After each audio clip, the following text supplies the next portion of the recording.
Shota and Osamu go into a supermarket to pick up items, and he signals for him to steal. Pretending to look in the mirror, he slips chips into his bag, Osamu blocking the view. He steals more items, leaving the basket behind. Buying crotchets, they think it might snow this time of year. Spotting a Yuri, asking to give her crotchets. They go home to a small apartment for 5, bringing Yuri to their house. Osamu opts to take her home tomorrow because it's cold outside. Nobuyo is against them letting Yuri in. Hatsu, their grandma, tends to her wounds. Bringing her home, Nobuyo jokes about how she got lucky with 3 chicken crotchets. They want to leave her at the door, ring the bell, and run off like Santa Claus. They hear screaming and Osamu goes to check. The parents regret having her. They let her stay at their house for the night. Waking up, Shota overhears them, making her apologize for wetting the bed. Osamu gets ready to go to work. Going to work, he throws away the garbage from the night before. Riding in the car with his co-workers that he barely knows. He works in construction. Nobuyo works in cleaning, joking about stealing silver name clips. Staying at home, Hatsu deals with Yuri's wounds. When they hear a man yelling, Yoniyama, their landlord, has come to visit. Sneaking out, Shota takes Yuri with him to get shampoo because they have run out, saying that she only lives alone, so he can't raise the apartment price. Asking how much they are paying him to try and get her to leave. But he doesn't flip properties anymore.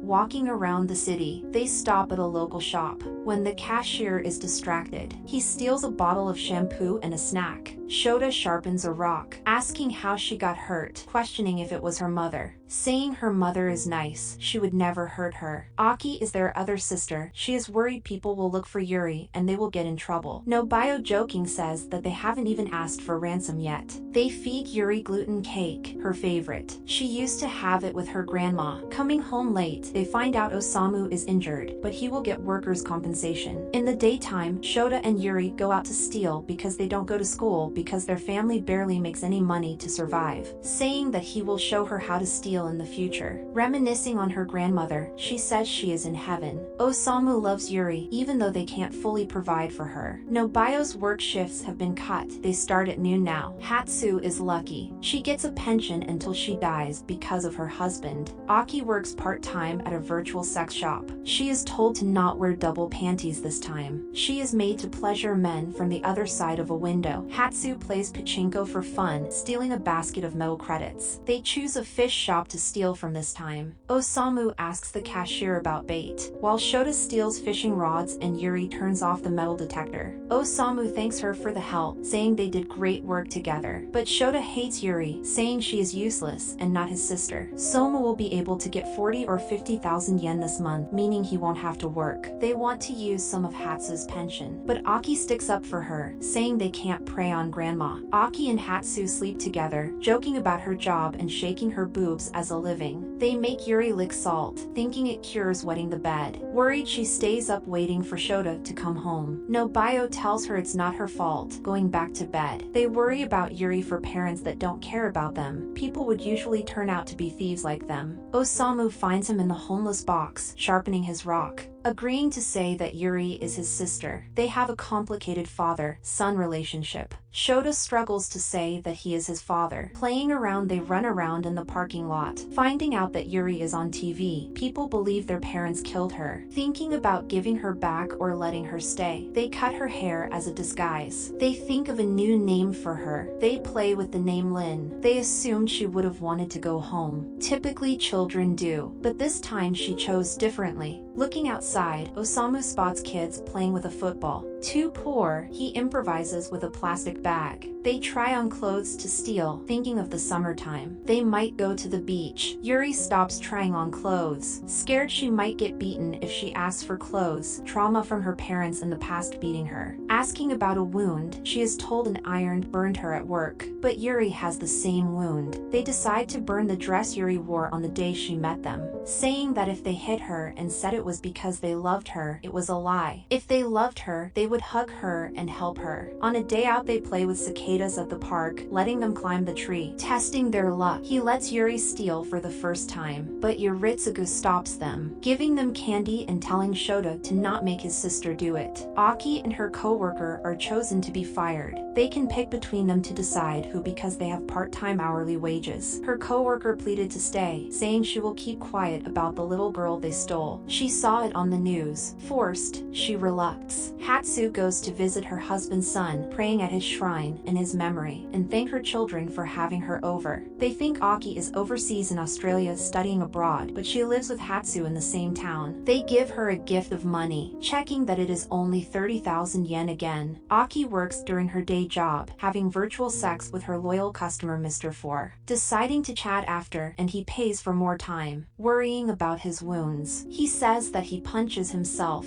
Because their time is over, he hugs him, hoping he will come back next time. At home, Nobuyo and Osamu love cold noodles in the summer. Revealing that she got fired, she bought some new makeup and a new bra. Thinking about opening a bar with Aki, they might be successful because she is beautiful. Feeling in love again, they start kissing. Shota and Yuri run home in the rain. They talk about how good it was this time. He finds a leak on her back and starts licking, only to realize the kids are coming home. He quickly shields the kids while she wears her clothes, forcing them into the bath. Returning home, Aki thinks about Mr. 4, thinking he might be the one, saying that he is the quiet type, jokingly better than Osamu because he talks too much. Playing with the kids, he shows them magic tricks, only to be ruined by Nobuyo. Worrying about Yuri, he tells Osamu about the old man telling him to not force his sister to steal. Brushing it off, he tells him he is just an old man. Going to the beach, Shota sees breasts for the first time. Playing in the ocean, Osamu brings up that he saw him staring at boobs. But it's fine because all men like them. Yuri and Aki play in the ocean. Hatsu believes it won't last long because eventually they will have to give Yuri back. Hatsu admires how beautiful she looks, worrying that her age is starting to show. Playing on the beach together, they push each other into the ocean. Waking up in the middle of the night, Yuri asks for help. One of her teeth fell out. They have a tradition of throwing it on the roof and telling it to grow back. Hearing shrieks, they find out Grandma isn't waking up.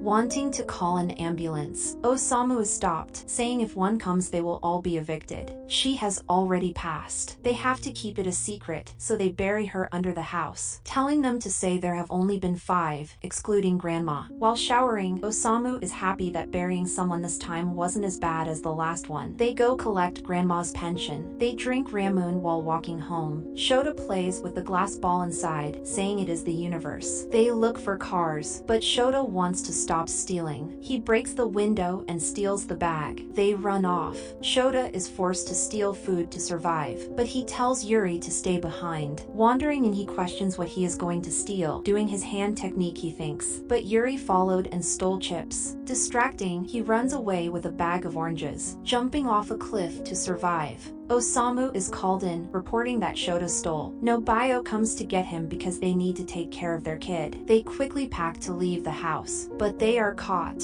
Letting Yuri color, she explains that she spent time with them at the beach, but the grandma was never there. Ayu and Takumi question if Shota is covering for people, revealing that his family was going to abandon him, but they caught them. A real family wouldn't abandon him. Talking to Aki, the detectives tell her the man's real name is Inoki Shota and the woman is named Tanabe Yuka. They had killed her ex-husband in the past, a crime of passion. They were let off because the judge ruled in self-defense. Inoki blames Tanabe, saying that she brought Yuri home. Talking to the press, Nozomi explains that Yuri is doing better now that she is free. Hatsu only wanted Aki to join her because her parents would give her money every time she visited, meaning she didn't care for Aki. They investigate the body of Hatsu. Nobuyo admits she found the body, but didn't dump it. They question why they named him Shota after himself. He will be going to a foster home and commuting to and from school. Yuri has gone back to her family. He asks if he remembers anything about his. At home, Yuri tries to show Nozomi a marble representing the world, but she pushes her aside, telling her to leave her alone and that she had already made enough trouble. Telling her to come back and she will buy her clothes, Yuri decides to not go to her side. Questioning if Yuri asked to go home, Nobuto knows she didn't, saying kids need their mother. Giving birth doesn't make you one. A reveals that she kidnapped Yuri because she was infertile. Shota and Osamu spend time together fishing. They visit Nobio behind bars, saying he would have got more time because he has a criminal history. Shota enjoys the new facility. He got 8th on his Japanese test. Nobio wants him to find his parents. They found him at a pachinko parlor. The car was a red Toyota Vitz, and the license plate was a Narashina. Knowing they aren't good enough for him, she wants him to find his real parents. Thank you for subscribing. I post new videos every day.